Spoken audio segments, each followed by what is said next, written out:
All right, Krzyzewski and Orgeron sat down on Basketball and Beyond, which is Coach K's show. And as we said with the Burrows sound with Krzyzewski, Krzyzewski has this ability when you walk into the room with him, it seems like in both of these conversations where you've got an elite athlete, an accomplished athlete in Joe Burrow, and a championship coach in Orgeron, that these guys are already broken down when they walk in because of the status of Krzyzewski. In that return, they give him great information. I mean, Krzyzewski's not sitting there asking any type of hard-hitting questions, but they're opened up and giving them information because they're sitting in the presence of K, and K is kind of prodding and poking, looking for information. And one of the things that jumped out to Orgeron was how much Krzyzewski paid attention to LSU and what was going on during that run. Here is Orgeron talking about to Krzyzewski on Basketball and Beyond with Coach K, Sirius XM Radio, about when he knew his team was special. Coach, if you've had some great teams, you have a feel, and you're with them every day. There was a spring scrimmage. It was a Saturday scrimmage in Tiger Stadium before the spring game. Our offense completed 80% of their passes. That had never happened before here. I walked off the field, and I told my assistant, I said, we have a chance to be very special. Then one day in the spring, a little bit after that, we were having some official visits on campus, and my recruiting coordinator on campus, she called me. She says, Coach, it was a Saturday morning. She says, do you mind if we take the recruits to watch the football team practice? I said, well, sure, they could, but there's no practice today, Sharon. It's 9 o'clock on Saturday morning. She goes, Coach, your whole team is having a voluntary practice on their own, led by Joe Burrow. Wow. More from Orgeron talking about what they experienced in the fall. We don't know. Obviously, we're hoping for the best. But here's what I told our team.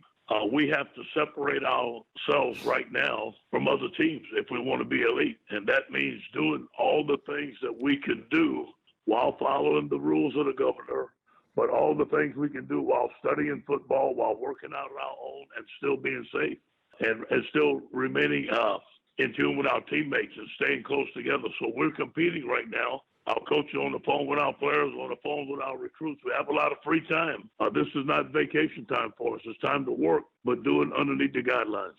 Yeah, actually, what he's touching on there reminds me of doing Hester's show yesterday. We talked to Coach Beth Torina, and it's a bit different in there because she was discussing the fact that, that entire softball team, they're going to get to come back. Everybody's getting extra year of eligibility, but she's also bringing in maybe the number one class in the country. And so she was kind of saying, look, next year is going to be ultra competitive. And so I don't care if you're stuck at home right now, like you get in or you get out what you put in. And if you want to play next year, if you're on this LSU football team and you want to try to defend your national championship, if you're in a battle for one of these starting jobs, it's not fair. And it's something that I don't know how I would have handled it in college.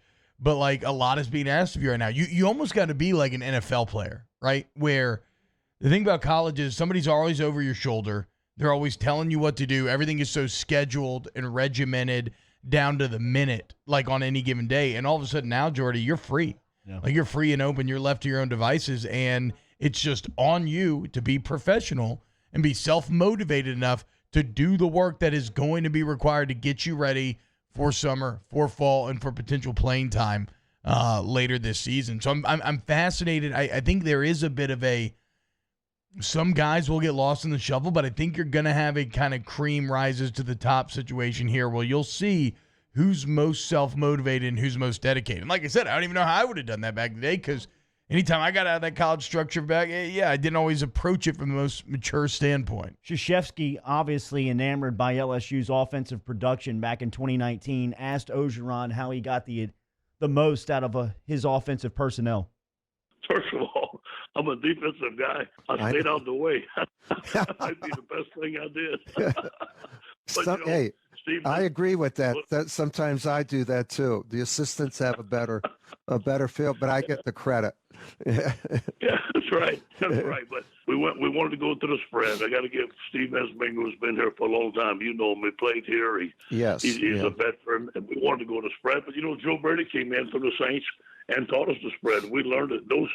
I'd walk in the office at 6 o'clock in the morning. They'd be meeting till sometimes midnight at night. The guys worked relentless, but we had the quarterback to do it, the receivers to do it. I think that right there, putting it in and all the work that they did and all the practicing they did in the summer helped us hit the ground running. More from Kay and Krzyzewski talking about Burrow. First time ever. I treated him as a player coach. Coach, we had during his recruiting visit, we had I guess it was a 2.5 to 3 hour meeting. We dissected some football plays. His dad, as his daddy, Jimmy Burrows, a coach, a very good coach, and his family background. There were 6 people in that room, including me. When I left that room, I told somebody, I said, who's the smartest person in that room? Joe Burrow. Huh. He just had a high IQ for football. We knew it. And the more he wanted, the more we gave him. I practically gave him the leadership of the team and trusted him in it. This is my favorite answer here, Rivs. This is 6. This is Krzyzewski talking to Orgeron about his evolution as a head coach. Kay, obviously not too seasoned in the radio game. He's hovering over the microphone with the snorts. Yeah, that's not sniffles. us sniffling. That's just not to us be clear. doing that. That's even not Orgeron. That is Mike Krzyzewski that is but then continuing again, to I feel like sniffle he into gets the. That's closer to fine. the mic That's every fine. time You know he what I mean? sniffles. I just want it to be made sure. Yes, Yeah. yes. But he's also. But Orgeron's snort is it stands out. You know what I mean? You know when Orgeron gives you a real good one. Here's Orgeron talking about his development as a coach. I wanted to have my own identity as a football coach, but my identity was a hard-ass defensive line coach, get after it. Right. And that's how you got to coach those guys. You coach Warren Sapp, you ain't going to be nice to them. It ain't going to happen. And that ain't going to happen. And anyway, so when I went to Ole Miss, Pete Carroll told me, Eddie, be careful. The words, as you well know, Coach, the words of the head coach are very powerful. And I went in there, and I coached the whole team and the coaching staff like a hard defensive line coach. It didn't work. It didn't work. And here's what I promised myself I'd do. I knew I'd get another chance. 2 things.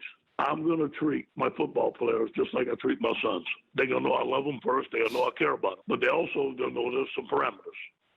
Right. I will treat every assistant coach with the utmost respect that I can. Those 2 things help me get closer to my football team and get closer to my football staff. And that's something that I think that latter part about treating the coaches, the assistants with the utmost respect, I think that's something that's probably born out of being an assistant for a long time and working for a lot of different coaches and seeing the head coach dress down assistants and maybe go out of their way to kind of be a jerk at times, and it looks like that new philosophy obviously paid huge dividends. Last one from Orgeron here talking about the 2020 team. We talk about here, and I know you do too, about the LSU standard of performance. We said it, and that happens every day and everything we do. And I tell them practice is the most important thing we do. It's about fundamentals, it's about ongoing skill development, it's about competition, execution. And we got to block out the noise. Sometimes the noise around here has been bad. After we lost to Troy, man, there was some black clouds around here. We had to fight through it. We couldn't believe what everybody was saying.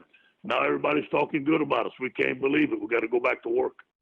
There he is, Coach Ed Orgeron, sitting down with Mike Krzyzewski earlier this week or last week. One cool part there is kind of dovetails with our interview. He talked about the LSU standard of performance. Remember, he told us that he got that from reading an old Bill Walsh book, with Bill Walsh talking about the attitude that he took to San Francisco. I love this kind of cherry picking from the greats like Walsh and Pete Carroll and Jimmy Johnson, and then combining it all, making your own, putting the Louisiana spin on it, and here you go.